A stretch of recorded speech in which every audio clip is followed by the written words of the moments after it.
창세기 39장 1절로 20절까지의 말씀 다 같이 합독하도록 하겠습니다. 요셉이 이끌려 애굽에 내려가매 바로의 신하 12대장 애굽 사람 보디발이 그를 그리로 데려간 이스마엘 사람의 손에서 그를 산이라. 여호와께서 요셉과 함께 하심으로 그가 형통한 자가 되어 그 주인 애굽 사람의 집에 있으니 그 주인이 여호와께서 그와 함께 하심을 보며 또 여호와께서 그의 범사에 형통케 하심을 보았더라. 요셉이 그 주인에게 은혜를 입어 섬김에 그가 요셉으로 가정 총무를 삼고 자기 소유를 다 그 손에 위임하니 그가 요셉에게 자기 집과 그 모든 소유물을 주관하게 한 때부터 여호와께서 요셉을 위하여 그 애굽 사람의 집에 복을 내리심으로 여호와의 복이 그의 집과 밭에 있는 모든 소유에 미친지라. 주인이 그 소유를 다 요셉의 손에 위임하고 자기 식료 외에는 간섭하지 아니하였더라. 요셉은 용모가 준수하고 아담하였더라. 그 외 그 주인의 처가 요셉에게 눈치차다가 동침하기를 청하니 요셉이 거절하며 자기 주인의 처에게 이르되 나의 주인이 가중 재반 소유를 간섭지 아니하고 다 내 손에 위임하였으니 이 집에는 나보다 큰 이가 없으며 주인이 아무것도 내게 금하지 아니하였어도 금한 것은 당신뿐이니 당신은 자기 아내임이라. 그런즉 내가 어찌 이 큰 악을 행하여 하나님께 득죄하리이까. 여인이 날마다 요셉에게 청하였으나 요셉이 듣지 아니하여 동침하지 아니할 뿐더러 함께 있지도 아니하니라. 그러할 때 요셉이 심으하러 그 집에 들어갔더니 그 집 사람은 하나도 거기 없었더라. 그 여인이 그 옷을 잡고 가로되 나와 동침하자. 요셉이 자기 옷을 그 손에 버리고 도망하여 나가매 그가 요셉이 그 옷을 자기 손에 버려두고 도망하여 나감을 보고 집 사람들을 불러서 그들에게 이르되 보라, 주인이 히브리 사람을 우리에게 데려다가 우리를 희롱하게 하도다. 그가 나를 겁간코자 내게로 들어오기로 내가 크게 소리질렀더니 그가 나의 소리질러 부름을 듣고 그 옷을 내게 버려두고 도망하여 나가느니라 하고 그 옷을 곁에 두고 자기 주인이 집으로 돌아오기를 기다려 이 말로 그에게 고하여 가로되 당신이 우리에게 데려온 히브리 종이 나를 희롱코자 내게로 들어왔기로 내가 소리질러 불렀더니 그가 그 옷을 내게 버려두고 도망하여 갔나이다. 주인이 그 아내가 자기에게 고하기를 당신의 종이 내게 이같이 행하였다 하는 말을 듣고 심히 노한지라. 이에 요셉의 주인이 그를 잡아 옥에 넣으니 그 옥은 왕의 죄수를 가두는 곳이었더라. 아멘. 하나님의 말씀입니다. 제가 그 20절까지 읽으면서 요셉이 옥에 갇혔으나 하는 부분을 읽지 않은 것은 내용적으로 볼 때 이 부분은 뒤와 더 연결이 자연스럽다고 보기 때문에 그 옥은 왕의 죄수를 가두는 곳이었더라. 여기까지 한 사건이 일단락 된다 이렇게 보여지기 때문입니다. 창세기 37장 36절을 보시면 미디안 사람이 애굽에서 바로의 신하 시위대장 보디발에게 요셉을 팔았더라 라고 기록하고 있습니다. 그리고 38장에서는 유다와 다말의 이야기가 기록되어 있었는데 다소 당황스러운 이야기가 예상하지 못했던 문맥 가운데 유다와 다말의 이야기가 거기 삽입되어 있었어요. 표면적으로 보면 요셉의 이야기와 무관해 보이고 오히려 요셉의 이야기의 흐름을 깨뜨리는 것 같이 보이는 사건이 38장에 삽입되어 있었던 것입니다.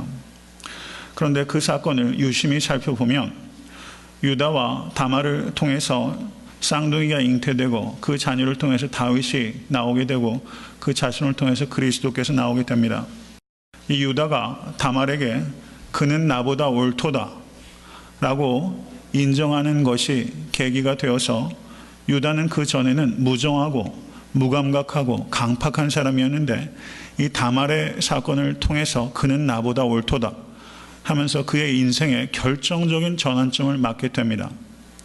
그렇기 때문에 그 후에 베냐민을 구명하기 위해서 자기의 아우인 줄 모르고 요셉에게 내가 대신 종이 되겠으니 베냐민을 보내달라라고 말하는 그런 진정성이 있는 유다의 변신은 창세기 38장에 그는 나보다 옳도다라고 변화한 유다를 이해하지 못하면 그 후에 베냐민을 위해서 희생하는 유다를 우리가 이해할 수 없게 되는 것입니다.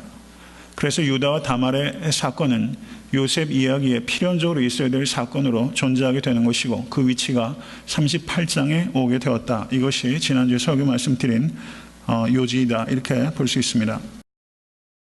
그리고 39장 1절을 보시면 요셉이 이끌려 애굽에 내려가매 바로의 신하 시위대장 보디발이 그를 데리러 데려간 이스마엘 사람의 손에서 그를 산이라 라고 말합니다. 이 말은 37장 36절의 내용을 내용적으로 동일한 것을 서로 다른 표현으로 한 것뿐입니다.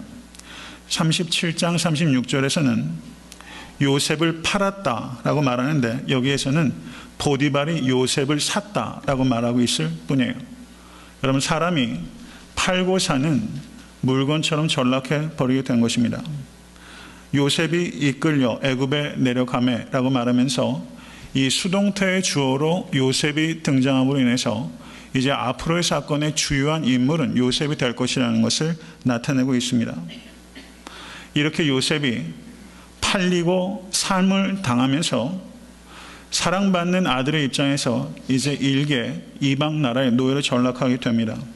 사람의 손에 좌지우지 되는 것처럼 요셉의 인생이 보입니다. 그렇지만 요셉을 주관하는 것은 사람의 손이 아니라 여호와 하나님의 손입니다. 믿으십니까? 이 사건의 모든 배후에는 하나님께서 계심을 성경은 분명하게 나타내고 있는 것입니다. 창세기 45장 8절을 보시면 요셉 자신이 나를 이리로 보낸 자는 당신들이 아니요 하나님이시라. 당신들이 나를 보낸 것이 아니라 하나님이 나를 이리로 보낸 것입니다. 그리고 시편 105편 17절을 보시면 시편 기자가 한 사람을 앞서 보내셨으며 요셉이 종으로 팔렸도다. 한 사람을 앞서 보내신 이는 누굽니까? 하나님이십니다. 하나님이십니다. 지금 이 사건을 정확하게 이해하면 하나님께서 이스라엘을 구원하기 위하여 요셉을 애굽에 먼저 보내신 것입니다. 믿으십니까? 이것이 이 사건의 본질이에요. 이것을 깨닫기까지 요셉은 많은 시간이 앞으로도 걸리게 될 것입니다. 사랑하는 성도 여러분, 요셉의 삶에 하나님께서 계획을 가지고 계셨던 것처럼 우리 한 사람 한 사람을 향하여 하나님께서 계획을 가지고 계시심을 믿으실 수 있길 간절히 바랍니다. 도무지 하나님의 뜻이 없을 것 같은 사건 속에 하나님의 뜻이 계시고 하나님의 손이 전혀 느껴지지 않는 순간 가운데 하나님의 손이 그 어느 때보다 나를 강력하게 붙잡고 계시다는 것을 이 요셉을 통해서 여러분과 제가 확고하게 믿을 수 있게 되기를 간절히 소원합니다. 39장 1절에서 20절까지는 크게 세 부분으로 이해할 수 있습니다. 먼저 6절 중간 부분까지는 보디발의 집에서의 요셉의 형통을 기록하고 있고 6절 하반절부터 10절까지는 요셉이 보디발의 아내의 유혹을 거절했다는 것을 기록하고 있습니다. 그리고 11절부터 20절 중반절까지는 요셉이 보디발의 아내의 무고로 옥에 갇히게 되었다라는 사건을 기록하고 있는 것입니다. 이렇게 크게 세 부분으로 나뉘어집니다. 제가 이렇게 앞뒤 문맥과 그리고 그 구조에 대해서 말씀을 드리는 이유는 이와 같은 훈련이 우리에게 자연스럽게 될 때 성경을 이해할 수 있는 폭이 그리고 깊이가 더 생기기 때문입니다. 39장 1절을 보시기 바랍니다. 39장 1절부터 6절까지 요셉의 형통을 보면 요셉은 남도 아니고 자신의 형에게 노예로 팔렸어요. 여러분, 그러면 비관해야 될 만한 상황이 충분히 있는 것입니다. 그런데 요셉은 비관한 느낌이 전혀 들질 않아요. 요셉은 우울해 보이질 않아요. 요셉은 오직 그의 눈을 여호와 하나님께 고정시키고 있기 때문입니다. 요셉은 지금 이 땅의 아버지 야곱이 보호할 수 없는 곳에 위치하고 있지만 오히려 그곳에 있기 때문에 하늘의 아버지만이 보호할 수 있는 위치에 저와 거처하게 된 것입니다. 믿으십니까? 이 땅의 아버지는 요셉이 죽었다고 생각하고 있지만 이 땅의 아버지의 편애와 보호가 보호할 수 없는 곳에 요셉이 있지만 그때 역설적으로 하늘의 아버지께서 요셉을 그 어느 때보다도 강력하게 보호하고 계시다는 것이 우리가 깨달아야 되는 바입니다. 여러분, 미지의 세계를 향해서 스페인을 향해 떠났던 콜럼버스가 그 여정 가운데 식량과 물이 점점 동의되는 상황이 되자 선원들로부터 압력을 받게 됩니다. 이제 이 무모한 여행 그만두고 다시 돌아가자는 것입니다. 그런데 그때 선원들이 그렇게 이 콜럼버스를 압박할 때 콜럼버스는 태연하게 성경, 구약 성경 이사야서를 읽고 있었다는 것입니다. 그리고 절망하고 있는 선원들에게 이렇게 말했다는 것입니다. 경청하시기 바랍니다. 나는 나침판이나 선박의 성능을 믿고 항해를 시작한 것이 아닙니다. 나를 움직이는 힘은 꿈입니다. 라고 이 콜럼버스가 말했다는 거예요. 나는 나침판이나 선박의 성능을 믿고 항해를 하는 사람이 아닙니다. 나를 움직이는 힘은 꿈입니다. 얼마나 의미심장하고 가치 있는 말인지 모르겠어요. 여러분, 모든 것이 끝이다 라고 느껴지는 순간이 여러분 인생에도 여러 번 있으셨을 것이라 생각돼요. 어쩌면 지금 이 순간이 여러분들에게 그런 순간인지도 모르겠습니다. 여러분, 꿈이 사람을 지키는 것을 믿으실 수 있게 간절히 바랍니다. 모든 것이 끝이 난 것 같이 느껴지는 그 순간에도 포기하지 않게 하는 힘은 단연코 꿈입니다. 인생은 실패로 망하는 것이 아니라 포기할 때 망하게 된다는 것을 기억하시는 여러분과 제가 될 수 있게 될 간절히 바랍니다. 고난 가운데 있을 때 꿈이 없는 사람은 타락하게 됩니다. 그런데 꿈이 있는 사람은 고난 가운데서 단련되게 되는 것입니다. 아버지의 편애와 비호 아래서 요셉은 버르장머리 없는 아들에 불과했지만 저의 꿈은 이 고난의 시간을 통해서 단련되는 계기가 되었다는 것을 우리는 깊이 생각해야 되는 것입니다. 사랑하는 성도 여러분, 비전을 가지실 수 있기를 간절히 축원합니다. 우리가 비전을 견고하게 붙잡으면 그 비전이 우리에게 인테그리티를 갖게 합니다. 비전이 없는 사람은 인테그리티를 가질 수가 없고 지킬 수가 없어요. 비전이 있을 때 거룩하고 정직한 삶을 살아갈 수 있게 되는 것입니다. 요셉의 삶은 그것을 입증하는 삶이었고 여러분과 저의 삶도 그것을 입증하는 삶이 되어야만 되는 것입니다. 저는 여러분과 저에게 다시 한번 꿈을 꿀 수 있는 계기가 될 수 있는 이 저녁 될 수 있게 간절히 바랍니다. 여러분, 고난한 이민 생활 하루하루 살아가시다 보면 여러분 산다라는 것보다는 오히려 생존한다는 느낌이 강할 때도 있어요. 꿈이라는 것이 여러분 언제부턴가 너무나 사치스러운 말로 전락해버렸는지도 모르겠어요. 꿈이 무엇일까? 여러분 그런 생각해 본 지 너무 오래되시지 않으셨어요? 꿈을 생각하면 오히려 삶이 더 누추하고 비참하게 느껴져서 차라리 꿈이라는 것을 생각조차 안 하기 시작한 지가 오래되었는지도 몰라요. 나이가 너무 많아서 이제 건강도 잃어버려서 아무 힘도 없어서 여러분 꿈 안 꾸는 것을 스스로 정당화시키면서 살아가고 있는지도 모릅니다. 여러분 인생의 고귀함은 꿈을 이루는 것에 있다기보다는 꿈꾸는 것에 있는 것입니다. 꿈꾸는 것 자체가 중요한 것입니다. 먼저 여러분과 제가 가슴이 뜨거워지는 꿈을 회복하실 수 있는 이 저녁 될 수 있게 되길 주님의 간절히 축원합니다. 근데 그리스도인들의 꿈은 야망이 아니라 하나님 나라에 대한 꿈입니다. 여러분 거룩한 꿈을 꾸실 수 있게 간절히 축원합니다. 애굽의 노예로 요셉이 팔려간 후에 저가 몇 년 뒤에 총리가 됐죠? 13년 뒤에 총리가 됐어요. 노예살이한 세월이 몇 년입니까? 11년이에요. 감옥에 있던 시간이 2년입니다. 이 기간 동안 요셉은 그 전까지 따져보면 요셉의 인생은 세 가지 옷으로 요약할 수 있는 인생이에요. 아버지 밑에서 보호를 받으며 살았을 때 요셉이 입었던 옷은 어떤 옷입니까? 채색 옷이에요. 그리고 보디발의 집에서 총무를 일했을 때는 저가 노예의 옷을 입었습니다. 그리고 감옥에 있을 때는 죄수의 옷을 입었어요. 여러분 이 세 가지 옷이 요셉의 삶을 요약하는 옷이다 이렇게 보여져요. 물론 총리가 됐을 때 입는 옷이 있죠. 여러분 그러면 그런 옷들 중에서 요셉에게 가장 의미 있는 옷은 어떤 옷이었을까? 여러분 채색 옷이나 총리가 되었을 때 입었던 옷은 아닐 거예요. 그의 인생에서 가장 가치 있고 의미 있는 옷은 노예였을 때 입었던 옷 그리고 죄수의 옷, 그것이 요셉을 만들어낸 옷입니다. 히브리 종이었던 사람이 대제국 애굽의 총리가 됐다는 것은 이건 거의 불가능에 가까울 만큼 놀라운 일입니다.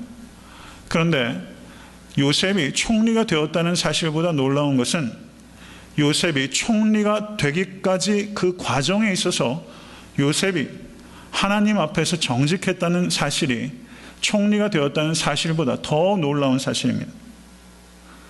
결과보다 더 놀라운 것은 요셉의 과정에 있었다는 것을 여러분과 제가 깊이 생각할 수 있게 간절히 바랍니다. 정말 요셉의 삶 속에서 빛나는 것은 요셉이 총리가 되었다는 사실에 있는 것이 아니라 요셉이 총리가 되기까지 과정이 요셉을 진실로 빛나게 하는 것이라는 것이 바로 요셉의 삶의 핵심입니다. 저는 여러분께서도 이제 가을이잖아요. 이 가을에 추수할 것이 많은 한 해가 되었으면 참 좋겠어요. 여러분 인생에도 가을이 오는 것을 기억하시며 살아가실 수 있게 간절히 바랍니다. 저는 여러분들이 인생의 마지막 추수할 때 많은 결과들이 있었으면 좋겠어요.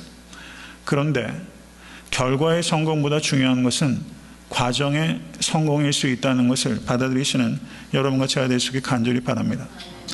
결과는 성공했는데 과정에 성공하지 못하면 다른 사람들로부터 부러움을 받거나 사실은 시기를 받아요.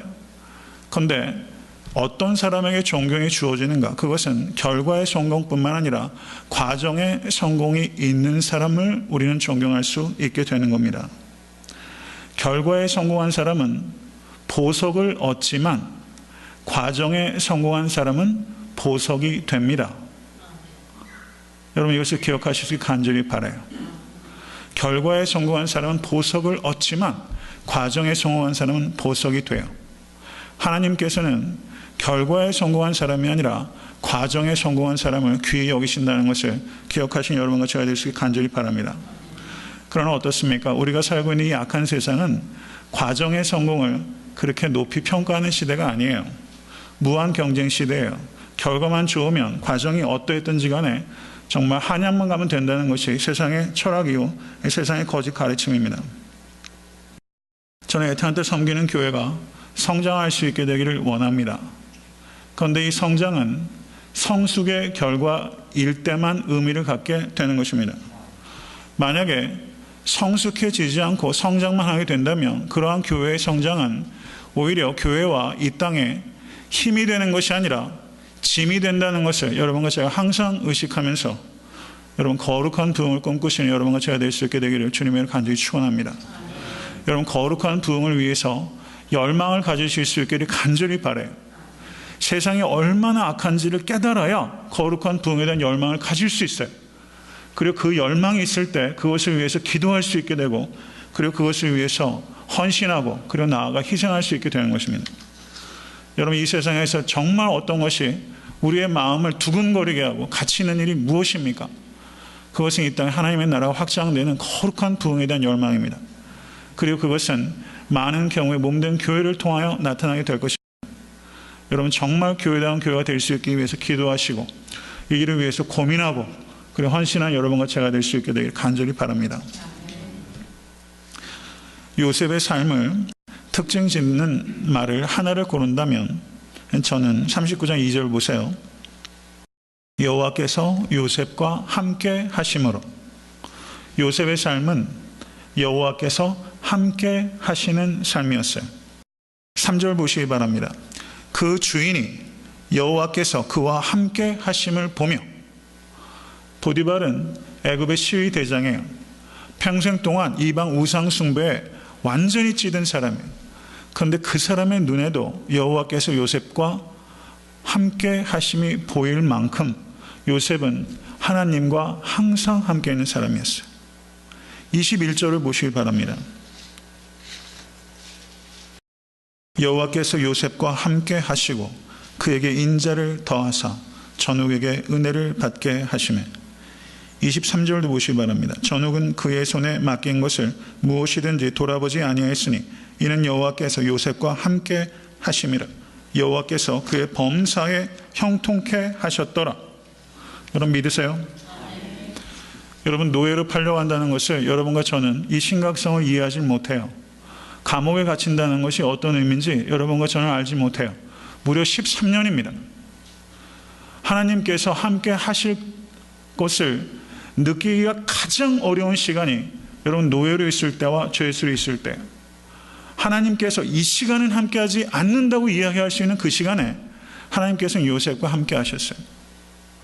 여러분, 혹시 지금 하나님께서 나와 함께 하시지 않는 시간이라고 확신하고 계시다면 여러분이 확신보다 더 확실하게 하나님께서 나와 함께 하실 수 있다는 것을 받아들이실 수 있는 믿음을 가지실 수 있게 되길 간절히 바랍니다. 여러분, 인디안들이 그 아들이 13살이 되면 그 생일날 인디안 그 소년에게 그 전에 사냥하는 법, 정찰하는 법, 낚시법을 가르친 다음에 숲속 깊숙한 곳에 눈을 가리우고 이끌고 와서 거기 덩그러니 떨어뜨린다는 겁니다. 그래서 이 아이가 이 눈가리개를 풀었을 때는 그 숲이 가져다주는 공포에 압도되는 거예요. 불빛 하나 없고 짐승의 맹수의 소리가 들리고 그리고 숲속에서 나는 그 부스럭거리가 소리가 가져다주는 그 압박감이라는 것은 대단하죠. 그 어두운 밤, 가장 무서운 인생의 밤을 이 소년이 두려움을 가지고 긴 밤을 새웁니다. 끝나지 않을 것 같은 그 밤이 지나고 어느 순간 햇빛이 떠오르기 시작하고 새벽이 깨워지고 숲속에 생명의 기운이 차기 시작합니다. 주위를 돌아보니 이제 꽃도 나무도 그리고 길도 눈에 들어오기 시작합니다. 그렇게 주위를 둘러보고 있는데 나무 뒤편에 한 사람의 인기척이 들리기 시작합니다. 그래서 소년이 소스라치게 놀라서 가만히 그 나무를 살펴보니까 그 나무 뒤에 아버지가 거기에서 밤새도록 계셨다는 거예요. 이것이 인디안 소년들이 13살 생일날 맞게 되는 경험이라는 것입니다. 저는 여러분과 제가 인생을 살아가면서 이 13살 생일날 인디안 소년들이 경험하는 것과 같은 것을 경험할 때가 많이 있다는 것을 우리는 생각하게 됩니다. 아무도 없이 깊은 숲속에 던져진 것처럼 온갖 소리에 공포에 떨고 추위에 떨고 하는 그 밤에 아버지의 흔적조차 찾을 수 없을 것 같은 그 밤에 정작 눈에 모든 것이 들어오기 시작할 때 보니까 아버지가 그 나무 뒤에서 아들을 쳐다보고 있었다는 것을 발견하게 되는 것입니다. 이 인디안 소년에게 이 13살 때 경험했던 이 생일날 그 밤은 평생 잊지 못하는 밤입니다. 가장 무서운 밤으로 기억되는 것이 아니라 아버지가 나와 항상 함께 계신다는 것을 항상 기억하는 가장 그리운 밤이 되는 것입니다. 여러분, 지금 여러분의 삶 가운데 어쩌면 가장 어두운 밤이 있을지도 모르겠어요. 그런데 이 시간이 내가 눈이 열려서 하나님의 임재를 바라보게 되면 이 시간은 가장 무서운 밤이 아니라 가장 그리운 밤이 될 수 있습니다. 여러분, 우리에게 정말 중요한 것은 어디에 사느냐 하는 것이 중요한 게 아니라 누구와 사느냐 하는 게 중요한 거예요. 어디에 사느냐 하는 게 중요한 게 아니라 누구와 사느냐 하는 것이 중요한 거예요. 보디발의 집에 사는 게 중요한 게 아니라 감옥에 사는 것이 중요한 게 아니라 하나님과 함께 사는 것이 중요한 것입니다. 믿으십니까? 사랑하는 성도 여러분, 여러분과 저는 정말 하나님과 함께 살고 있습니까? 하나님과 함께 살고 있으면 하나님을 닮습니다. 우리는 함께 사는 사람을 닮아요. 여러분, 하나님과 함께 살고 있습니까? 라는 질문은 그러므로 하나님을 닮아가고 있습니까? 하는 질문으로 바뀌게 되는 거예요. 그러면 이 질문에는 우리가 대답을 하기가 조금 조심스러워지는 것이죠. 여러분, 제가 공부할 때 저희 구약학 교수 중에 그 드웨인 게렛이라는 교수가 계셨어요. 그분이 수업 시간 학생이 그런 질문을 했대요. 저는 제가 신약 전공이기 때문에 그분 수업을 들을 기회가 없었어요. 교수님, 천국이 어떤 곳입니까? 그랬더니 그 드웨인 게렛이 복잡하게 말하지 않고 천국은 하나님께서 영원히 계신 곳입니다. 지옥은 어떤 곳입니까? 하나님께서 계시지 않는 곳입니다. 라고 대답했대요. 저는 정말 맞는 말이라고 생각해요. 천국은 하나님께서 계시는 곳이고 지옥은 하나님께서 계시지 않는 곳이에요. 천국이 좋은 것은 하나님께서 계시기 때문이고 지옥이 두려운 것은 지옥불이 두려운 것이 아니라 하나님과 영원히 단절되기 때문에 지옥이 두려운 것입니다. 믿으십니까? 여러분, 이 세상 살면서 천국 같아 보여도 사실은 지옥 생활하는 사람이 있고 다른 사람 눈에 보면 지옥 같은 생활하는 것 같이 보여도 정말 하나님께서 보시기에, 그리고 내 마음에는 천국인 사람이 있어요. 천국인 사람이 있어요. 여러분, 어느 곳에 사는 것 중요하지 않습니다. 누구와 사느냐 하는 것이 중요해요. 여러분, 하나님과 함께 사실 수 있는 여러분과 제가 될 수 있게 간절히 바랍니다. 그래서 다윗은 이렇게 고백합니다. 내가 사망의 음침한 골짜기를 다닐지라도 해를 두려워하지 아니할 것은 주께서 나와 함께 하심이라. 주께서 나와 함께 하심이라. 다윗에게는 사망의 음침한 골짜기도 푸른 초장도 쉴만한 물가도 다를 게 하나도 없어요. 다 똑같아요. 하나님께서 계시면 사망의 음침한 골짜기도 천국이고, 푸른 초장과 쉴만한 물가도 하나님의 임재를 경험하지 못하면 그것은 지옥이 되기 때문입니다. 하나님의 임재를 확고하게 믿으시는 여러분과 제가 될 수 있게 되기를 주님의 이름으로 간절히 축원합니다. 2절과 3절을 보시면 다윗이 형통했다라고 표현하고 있어요. 다윗이 아니라 요셉입니다. 제가 이렇게 얘기해도 저렇게 알아듣으실 줄로 믿습니다. 요셉이 형통한 자가 되었다라고 말하고 있고, 3절에도 또 여호와께서 그의 범사에 형통케 하심을 보았더라라고 말합니다. 요셉은 자신에게 맡겨진 일을 충실하게 감당했던 사람이에요. 그는, 저를 따라 하십시오, 최선이 습관인 사람. 그는 최선이 습관인 사람이었어요. 노예로 있을 때도 최선, 죄수로 있을 때도 최선. 여러분, 최고가 되는 것보다 중요한 것은 최선의 사람이 되는 것입니다. 최선의 사람이 되면 최고가 될 수 있는 기회가 주어져요. 하나님께서는 최고에게 감동하시는 것이 아니라 최선을 다하는 사람에게 감동해요. 요셉은 형통한 사람이었습니다. 요셉의 주인 보디발의 눈에도 여호와께서 그와 함께 하심이 보였어요. 저는 한번 생각해 보게 돼요. 여러분, 보디발이라고 한번 생각해 보세요. 왕의 시위대장이에요. 그러면 이 지위가 얼마나 높아요. 그러면 그 집에 일개 이제 약관의 나이밖에 안 되는 그 히브리 종이 눈에 보입니까? 안 보입니까? 눈에 안 보이죠. 그 사람은 유심히 살펴보려고는 하겠어요. 그런데 이 시위대장의 눈에, 요셉의 눈에 보여요. 심지어 여호와께서 함께 하심이 보였다고 얘기할 정도예요. 얼마나 이 요셉이 두드러지는 인물이었는가 하는 것이 나타나잖아요. 저는 이 시위대장 보디발도 사람이 썩 괜찮은 사람이라고 보여집니다.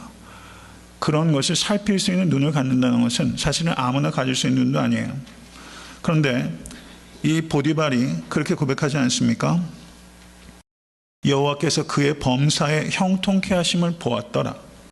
창세기 41장 38절을 보시면 바로가 이렇게 고백합니다. 이와 같이 하나님의 신에 감동한 사람을 우리가 어찌 얻을 수 있으리요? 바로의 눈에도 이 요셉은 하나님의 신에 감동한 사람이었어요. 사랑하는 성도 여러분, 우리가 그리스도인이라는 게 가려질 수 있는 것입니까? 저는 그런 생각을 하게 되더라고요. 요셉이 하나님과 함께 하심이 가려질 수 없었는데 우리는 그리스도인이라는 것을 얼마나 잘 가리면서 사는지 몰라요. 세상에서 동성애자들도 커밍아웃 하면서 사는 판에 그리스도인이 그리스도인이라고 커밍아웃을 못해요. 죄도 내놓고 자랑하는데 우리가 주와 복음조차 자랑하지 못하고 부끄러워하는 이들이 얼마나 많은지 모르겠습니다. 사랑하는 성도 여러분, 여러분과 저의 삶 속에 하나님께서 나와 함께 하심이 누구의 눈에 봐도 부인할 수 없을 만큼 강력한 증거가 나타날 수 있게 될 주님을 간절히 축원합니다. 요셉은 보디발의 가정 총무로 그 집안의 모든 것을 관장했고 감옥에 있을 때도 재반 사무를 관장했다고 말하고 있습니다. 사람 다루는 법도 재물 다루는 법도 이런 학교가 없잖아요. 이런 학교가 없잖아요. 재상학에 입문한 것이다. 저는 그렇게 한번 생각을 해봤어요. 공부가 있다면 재상학, 거기에 입문한 것이다. 이렇게 한번 제 멋대로 생각해 봤습니다. 만약에 이 13년이라는 시간이 요셉에게 없었다면 요셉이 총리에 오르지도 못했을 뿐만 아니라 그 직을 감당할 수도 없어요. 수도 없어요. 저는 이것을 생각해 보면서 여러분과 저에게 그리스도인이 된다는 것은 고난으로부터 면제된다는 뜻이 아닙니다. 고난은 누구에게나 힘들어요. 그렇지만 우리가 고난을 당할 때 고난이란 무엇인가를 잃어버린다는 것을 의미해요. 그런데 그 고난의 시간을 통해서 무엇인가 얻고 있다는 것을 기억하신 여러분과 제가 될 수 있게 간절히 바랍니다. 고난이 아니면 얻을 수 없는 것이 있고 그것은 인격이요 신앙입니다. 지금 요셉은 이 13년의 시간을 통해서 이 시간을 통과하지 않고는 얻을 수 없는 인격과 신앙을 얻고 있어요. 여러분과 제가 경험하는 그 고난이 이런 의미를 가질 수 있게 되기를 간절히 소원합니다. 보디발은 요셉을 전적으로 신임해서 자기의 모든 소유를 요셉에게 맡겼고 여호와 하나님께서는 요셉을 위하여 그 애굽 사람의 집에 복을 내리셨으며 그 복이 그의 집과 밭에 있는 모든 소유에까지 미쳤다. 이렇게 말하고 있어요. 전 설교를 준비하면서 그런 기도를 하게 됩니다. 하나님, 우리 애타한테 섬기는 교회 성도들을 통하여 주변의 사람들이 복받게 하시고 그리고 주변에 있는 사람들의 집과 그 소유에까지 그 복이 미치게 하여 주시옵소서. 여러분, 우리가 복의 마지막 종착지가 아니라 제가 늘 말씀드리는 것처럼 복의 유통지가 되실 수 있게 되기를 주님의 이름으로 간절히 축원합니다. 이 요셉을 통해서 보디발이 복을 받은 것은 너를 축복하는 자는 내가 복을 내리고 너를 저주하는 자에게는 내가 저주하리니 땅의 모든 족속이 너를 인하여 복을 얻을 것이니라. 이 하나님의 말씀의 성취입니다. 지금 요셉을 통해서 보디발이 복을 받는 것은 요셉을 통하여 여러 나라와 민족이 기근으로부터 복을 받게 될 것이라는 것을 예시하는 사건이에요. 한 사건은 여러 가지 사건을 내포할 수 있다는 것을 우리가 깨달을 수 있게 되기를 간절히 바랍니다. 여러분, 이 세상에서 가장 큰 복이 뭐예요? 가장 큰 복은 뭡니까? 하나님과 화평하게 된 거예요. 하나님과 화평하게 된 것이 이 세상의 모든 복을 다 모아도 하나님과 화평하게 된 것과 바꿀 수 없습니다. 믿으세요? 하나님과 화평이 된 것이 가장 큰 복입니다. 그래서 에베소서 1장 3절에 사도 바울은 이렇게 말합니다. 같이 한번 읽어볼까요? 에베소서 1장 3절 다 같이 읽습니다. 찬송하리로다 하나님 곧 우리 주 예수 그리스도의 아버지께서 그리스도 안에서 하늘에 속한 모든 신령한 복으로 우리에게 복 주시되. 믿으십니까? 복의 근원은 하나님이시요 복의 통로는 우리 주 예수 그리스도이고 우리가 받아야 될 복은 하늘의 신령한 복입니다. 믿으십니까? 이렇게 보디발은 요셉에게 모든 것을 위임을 했는데 6절의 말씀 보세요. 자기 식료 외에는 간섭하지 아니하였더라. 이 식료를 실제 어떤 음식 또 마시는 것 이렇게 이해할 수도 있을 거예요. 그런데 가만히 문맥을 보면 그렇게 이해하는 것보다 9절의 말씀 보십시오. 이 집에는 나보다 큰 이가 없으며 주인이 아무것도 내게 금하지 아니하였어도 금한 것은 당신뿐이니 이렇게 말하죠. 6절에서는 금한 것이 뭐예요? 식료를 금했어요. 그런데 9절에서는 금한 것은 당신뿐이니 그렇기 때문에 6절에서 식료는 사실상은 이 보디발의 아내를 완곡하게 애들로 표현한 것이다. 이렇게 이해하는 것이 보다 타당할 것입니다. 6절에서 10절을 보면 보디발의 아내의 유혹이 매우 노골적으로 나타납니다.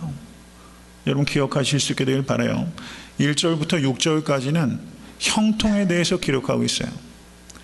형통 이후에 큰 시험이 올 수 있다는 것을 경계하십시오. 형통 이후에 오히려 더 큰 시험이 와요. 여기에서 보디발의 아내가 눈짓으로 유혹하다 동침하기를 청하였습니다. 12절 보세요. 12절을 보시면 나와 동침하자. 이 여자의 말이 어때요? 무례하고 노골적이고 앞뒤도 없어요. 거만합니다.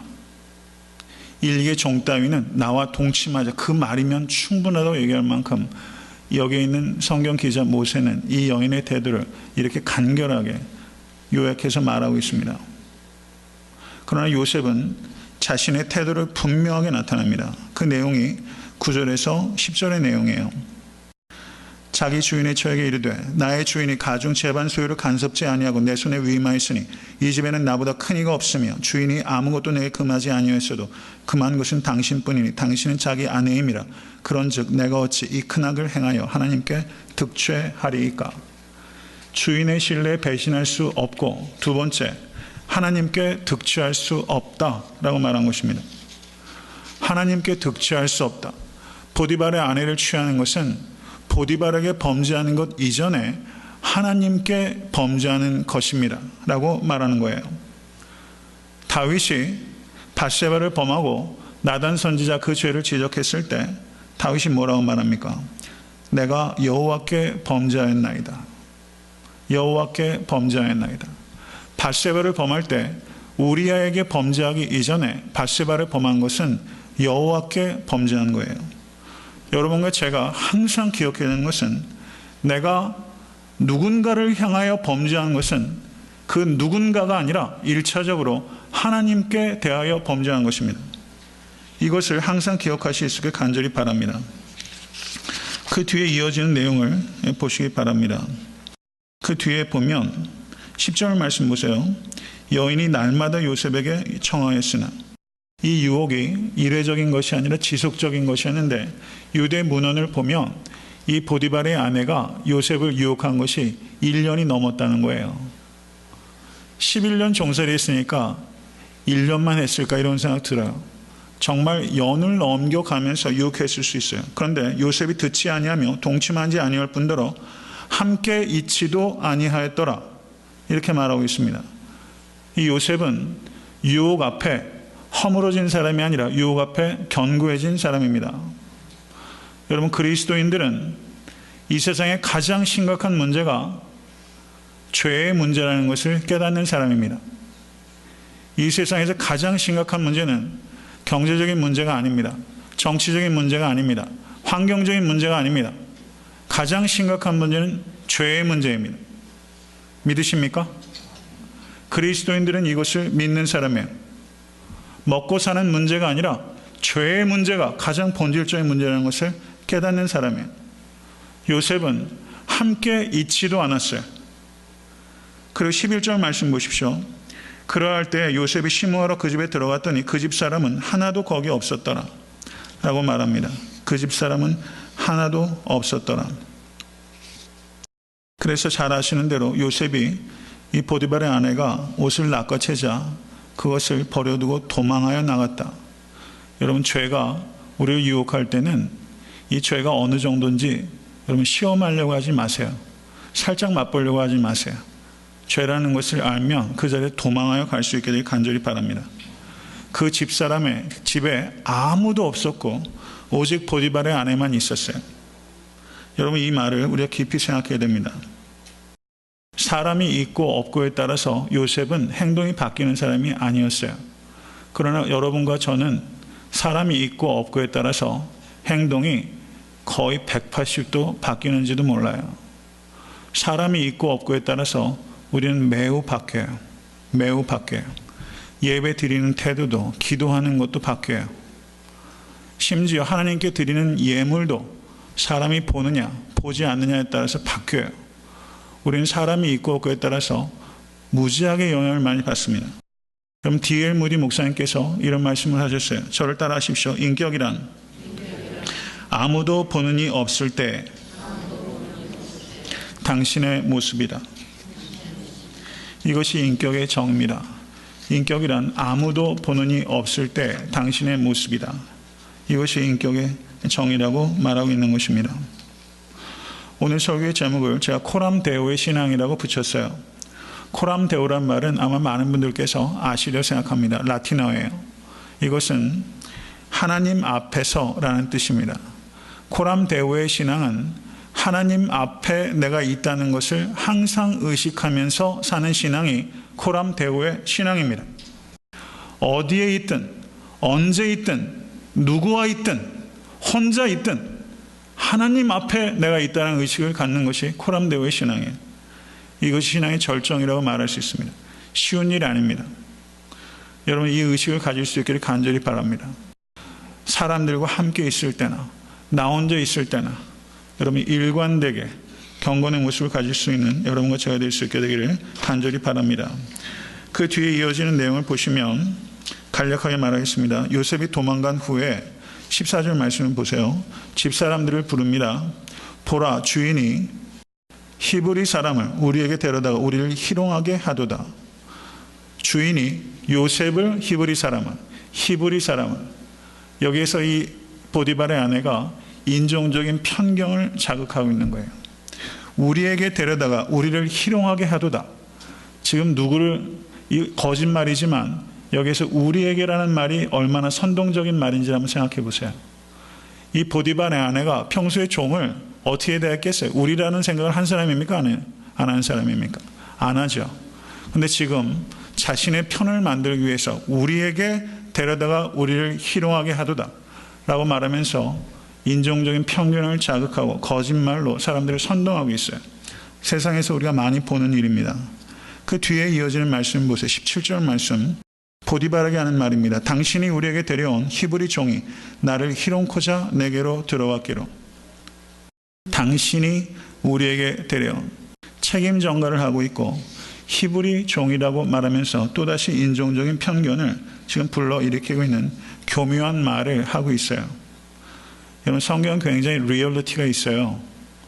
여러분 한마디 한마디가 사실상은 인간의 죄성을 드러내고 있습니다. 그런데 그 뒤에 이어지는 내용을 보십시오.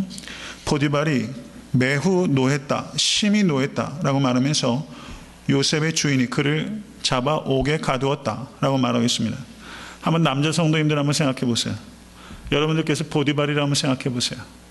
이런 이야기를 들으면 옥에 가두겠어요? 아니면 다른 조치를 취하겠어요? 어떻게 하겠어요? 네? 옥에 가두는 정도로 그치겠어요? 죽여버리죠. 죽여버리죠. 이게 어느 남자가 이거를 옆집 아저씨에서 죽이죠. 근데 여기 어떻게 해야 되겠어요? 자기 종이잖아요. 죽이죠. 100% 죽이는 거예요. 근데 죽이지 않고 옥에 가뒀어요. 사람이 좋아서? 아니죠. 요셉을 믿고 있습니까? 자신의 아내를 믿고 있습니까? 요셉을 믿고 있는 거예요.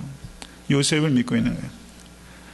아내가 그렇게 말했는데 거기에다 내놓고 어느 강큰 남자가 당신이 평소에 그 행동 거지가 정숙하지 못하고 속 보이는 거짓말 하지 말라고 그렇게 할 수 없잖아요. 그 말을 받아들이는 척이라도 해야 됐을 것이다. 저는 그렇게 보여져요. 제가 행간을 읽자면 제 생각은 그래요. 어떻게 보세요? 그런데 요셉을 죽이지 않았어요. 11년 동안 종으로서 섬기는 것이 땅바닥에 다 버려지는 게 아니에요. 그 11년의 세월이 있었기 때문에 이렇게 황당하고 부끄러운 불명예를 씌워지는 이 순간에 저가 하나님이 살리셨지만 보디발이 그 삶을 통해서 요셉을 알았기 때문에 요셉을 살려준 것입니다. 여러분 진실한 삶을 살아가신 여러분과 제가 될 수 있게 간절히 바랍니다. 저는 특별히 요셉을 신뢰할 수 있었던데 결정적인 원인이 무엇일까? 저는 요셉이 물질의 유혹을 이겨냈을 것이다 라고 생각이 돼요. 가정의 모든 소유를 다 맡았어요. 그럼 조금씩만 긁어 모아도 말이죠. 이중장부 만들 수 있잖아요. 그런데 안 하는 거예요.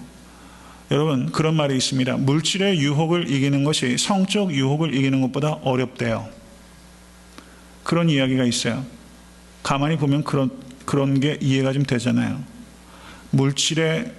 물욕이 성욕보다 이기기 어렵다. 근데 지금 물욕을 이겨내서 정직하게 살았던 사람이에요.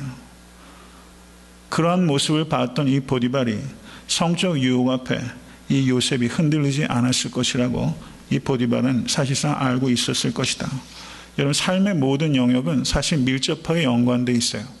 만약에 요셉이 물질의 유혹 앞에 저가 이중장부 써가면서 저가 얄팍한 이익을 추구하는 사람이었으면 이 보디발의 아내가 유혹했을 때 그거를 견딜 수 있겠습니까? 없겠습니까? 견딜 수 없어요. 삶의 모든 영역은 밀접하게 연관되어 있어요. 한 곳에서 죄와 타협하기 시작하면 다른 부분들도 필연적으로 무너지게 됩니다. 여러분 사람들이 없을 때에도 일관될 수 있기를 간절히 바라고, 여러분과 저의 삶의 모든 영역에서 여러분 거룩한 역사가 나타날 수 있게 되길 주님을 간절히 축원합니다. 말씀을 맺습니다. 하나님과 함께 하시는데 상황이 호전됩니까? 오히려 악화됩니까? 오히려 악화됐죠. 그러므로 하나님과 함께 하신다는 것은 상황이 호전되는 것을 의미하는 것은 아니에요. 하나님과 함께 한다고 고난이 없어졌습니까? 오히려 더 악화됐습니까? 악화됐죠. 암울한 상황 가운데 들어가게 된 것입니다. 그런데 23절의 말씀을 보십시오. 전옥은 그의 손에 맡긴 것을 무엇이든지 돌아보지 아니하였으니 이는 여호와께서 요셉과 함께 하심이라. 여호와께서 그의 범사에 형통케 하셨더라. 여러분, 성경적인 의미에 있어서 형통이 무엇인지를 다시 한번 깊이 생각할 수 있게 간절히 바랍니다. 여호와 하나님의 길은 우리의 길과 다르며 여호와 하나님의 생각은 우리의 생각과 다릅니다. 믿으십니까? 저를 한번 따라하세요. 하나님은 무조건 옳습니다. 아멘. 이렇게 기도드리겠습니다.